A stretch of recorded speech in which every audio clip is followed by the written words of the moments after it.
My name is Jonathan Blake, and this story I'm about to tell you is the scariest thing that has ever happened in my life. It all started one hot July evening when my best friend Sarah disappeared without a trace. Sarah has been my neighbor since childhood. We grew up together in a small town in Montana. She was always cheerful and energetic, but something was wrong that evening. She said she needed to meet someone at an abandoned farm outside of town. We were supposed to meet for dinner at my house, but Sarah didn't show up. Her phone was off, which was very unusual for her. I decided I had to find out what happened. I took a flashlight and went to the farm. This place was always creepy, even during the day, but at night it looked even more ominous. When I got there, I saw Sarah's car, but she herself was gone. My heart was pounding in my chest as I walked around the building looking in the windows. It was dark and quiet inside.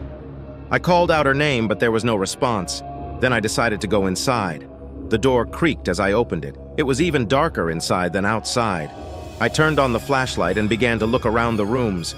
Everything looked neglected and scattered, as if no one had lived here for a long time. But on the table in the living room, I saw something that made me freeze with fear. It was Sarah's phone. He lay there as the only witness that she was here. I picked it up and noticed that there was a message on the screen from an unknown number. "You must come alone, or it will be late." My head was spinning with thoughts and fear. What happened to Sarah? Who sent her this message? And most importantly, where is she now?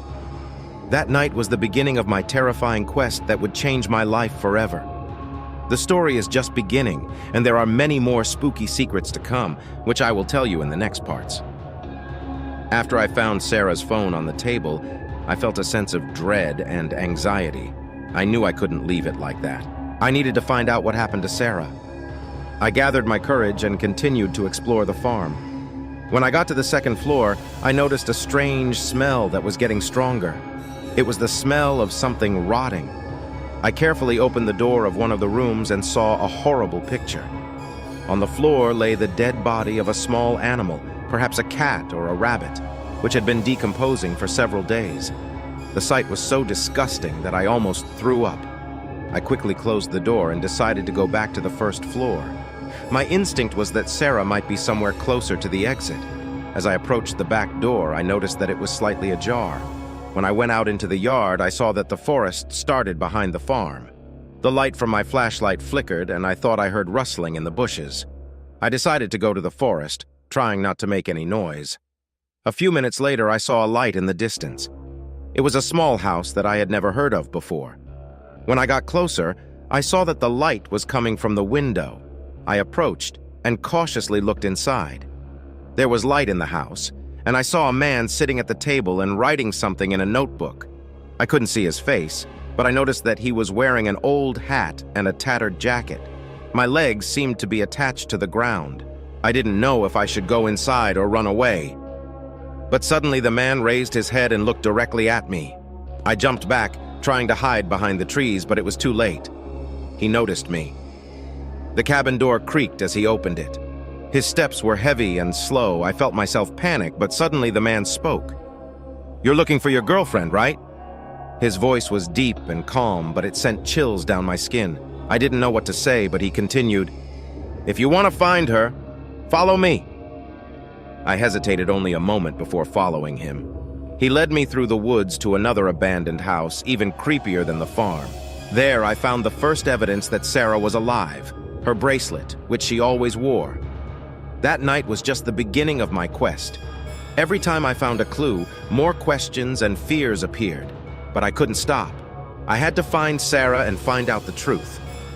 We continued moving through the forest. My legs were heavy, but I couldn't stop. The mysterious man walked ahead, confidently and fearlessly. Each step seemed harder than the last, but the thought of Sarah kept me going. After a while, we came to a small clearing. There stood an old abandoned house, even more ominous than the previous one. The windows were boarded up. The doors looked as if no one had opened them for a long time. The man stopped in front of the house and looked at me. His face remained in shadow, but I could feel his piercing gaze. "Sarah might be here," he said, "but be careful. This house hides many secrets." I couldn't wait any longer. I ran to the door and pushed it hard. They opened with a loud creak, and I saw the darkness inside. I turned on the flashlight and entered. Inside, it was even darker and creepier than I expected. The walls were covered with old wallpaper that was falling off in pieces. A thick layer of dust lay on the floor. My every step echoed in the void. Suddenly, I heard a soft sound, some kind of rustling. I turned and saw that the man was standing in the doorway, but did not go inside. "You must find her yourself," he said. "This is your test." I took a deep breath and continued to explore the house. Every room was empty and neglected. I was starting to lose hope when I suddenly heard a soft moan. It was a sound coming from the basement. I found the door to the basement and carefully opened it. Descending the stairs, I saw a dark corridor leading to a small room. At the end of the corridor, I saw a figure lying on the floor. It was Sarah. She looked exhausted and scared, but alive. I rushed to her, hugging her and asking her what happened. "They took me," she whispered. "They wanted you to come here." I didn't understand who she was talking about, but I understood that we had to get out of there as soon as possible. I helped her up and we started up the stairs. But when we got to the clearing, the man was gone. The forest became quiet again, and only the moon illuminated our way home. That night changed everything. Sarah was saved, but we both knew it was just the beginning. Someone was following us, and we had to find out who and why. The next parts of the story will continue to reveal the secrets and horrors that awaited Jonathan and Sarah. The day after we escaped from that haunted house, I tried to talk to Sarah about everything that happened, but she was too scared. She almost never left the house and kept looking at her phone as if waiting for something. I decided to contact the police. They took statements but found nothing concrete that could help in the investigation. No fingerprints, no traces. It seemed that the man was a ghost who appeared only to frighten us. After talking to the police, I went home and tried to remember everything that happened that night. It seemed to me that the man knew more about me than I knew about him, and it did not give me peace. Sarah started getting strange messages on her phone. They were short and disturbing. "We know where you are. You will not be saved." She showed them to me, and I felt a chill down my spine. We decided to change the phone number, but that didn't stop the messages. One evening when I came to see Sarah, she looked very upset. She showed me a new message that was particularly frightening. "We're always watching you." This was the last straw. I decided that we should find that man and find out why he was after us. I began to research the history of that abandoned farm and house in the woods. It turned out that a family lived there a few years ago, which mysteriously disappeared.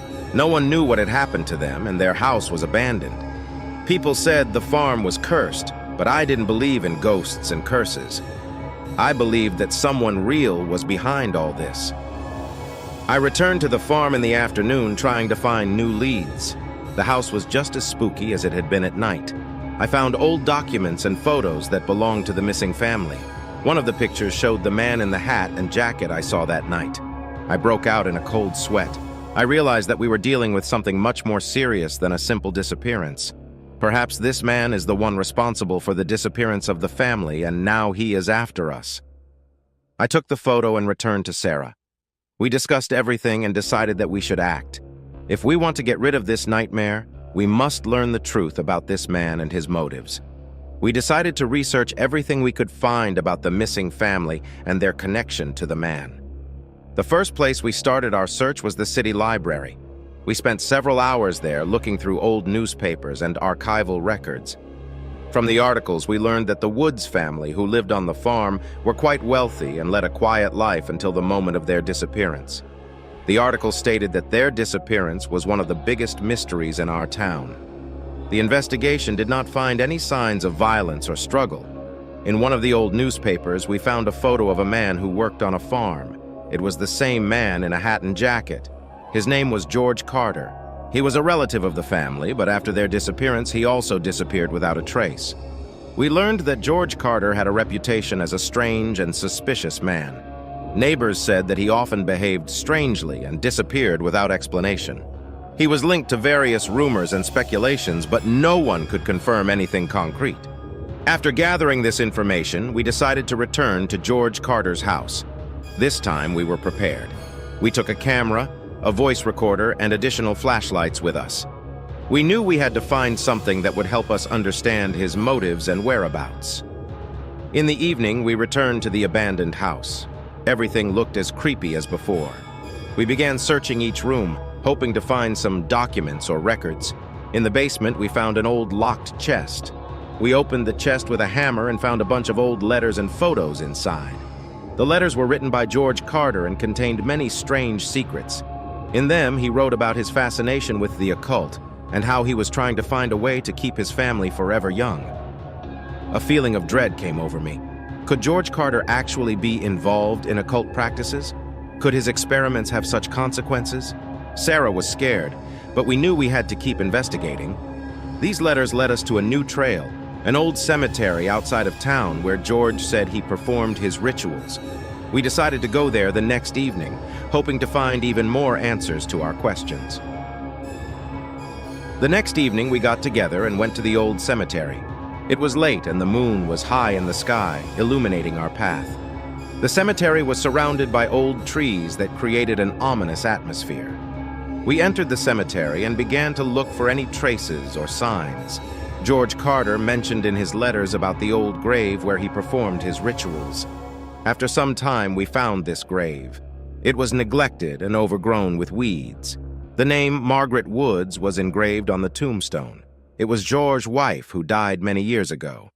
Next to the grave, we found some candles and strange symbols carved into the stone.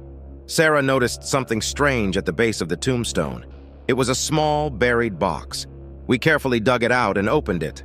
Inside were more letters and George's old diary. The diary contained entries about his attempts to find a way to bring his wife back to life. He wrote about his experiments and rituals that he conducted at the cemetery. But the most frightening thing was that he described how he kidnapped people and used them in his rituals. We realized that George Carter was a madman trying to do the impossible. Not only did his rituals fail, but they also resulted in many casualties. It was a creepy discovery that made us feel real horror. We decided to go home and think about everything we learned. But as we were leaving the cemetery, we saw something that made us stop. At the edge of the cemetery stood a man in a hat and jacket. It was George Carter. He looked at us with his piercing eyes and said softly, "You shouldn't have come here." His voice was as eerie as it had been when we first met. We realized that we had to run. We returned home and Sarah decided that she needed to temporarily move in with relatives in another city to be safe. I stayed, having decided to bring the investigation to an end. George Carter had become my personal enemy, and I could not allow him to remain at large.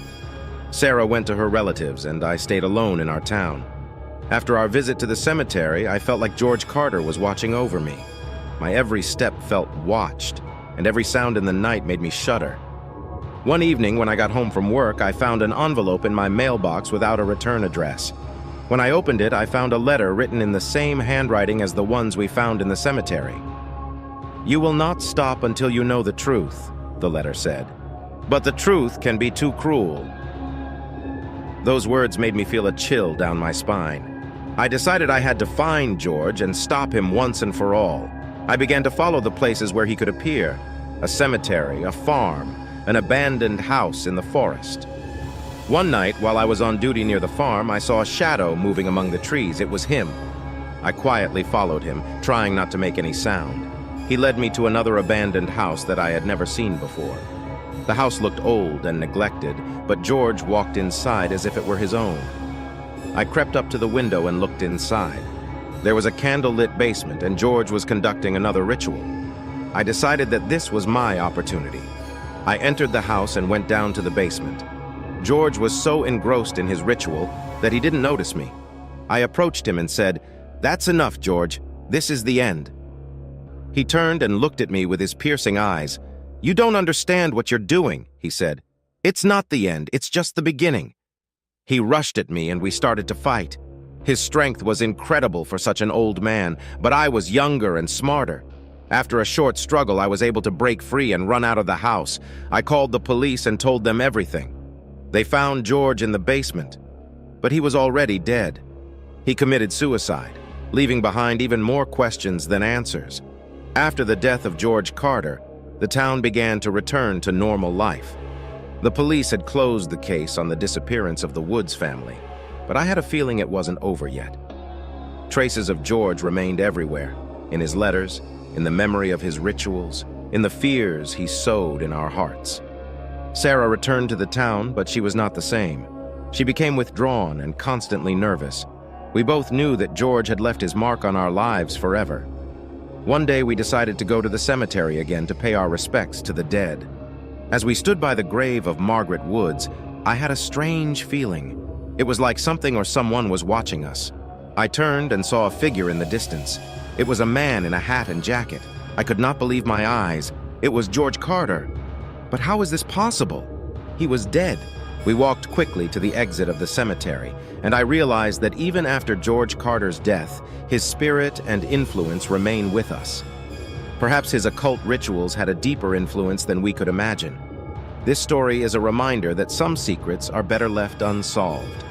Sometimes it is better not to know the truth if it can only bring pain and fear. This was the first segment of the story. I hope you enjoyed it. Ready to continue if you wish.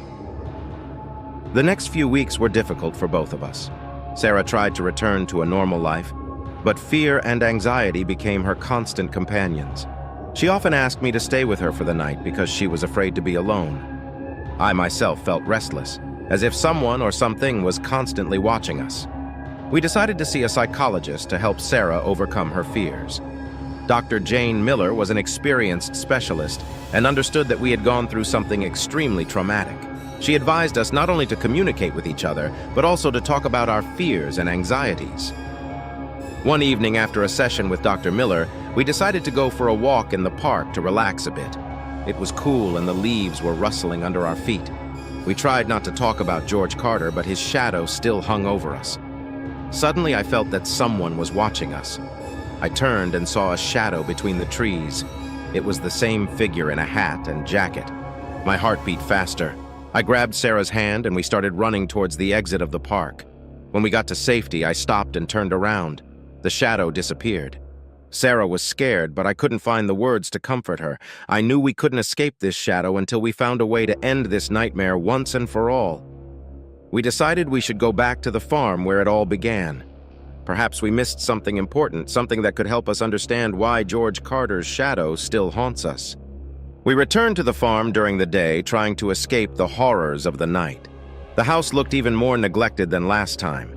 We carefully entered inside and began to search the rooms one by one.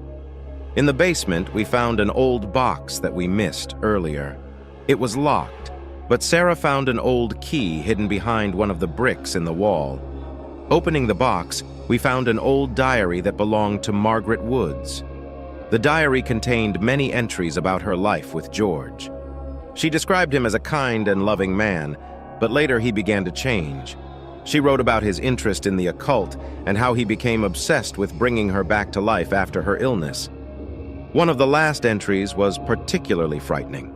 Margaret wrote that she felt as if George was using her life for his rituals and that she feared for her soul.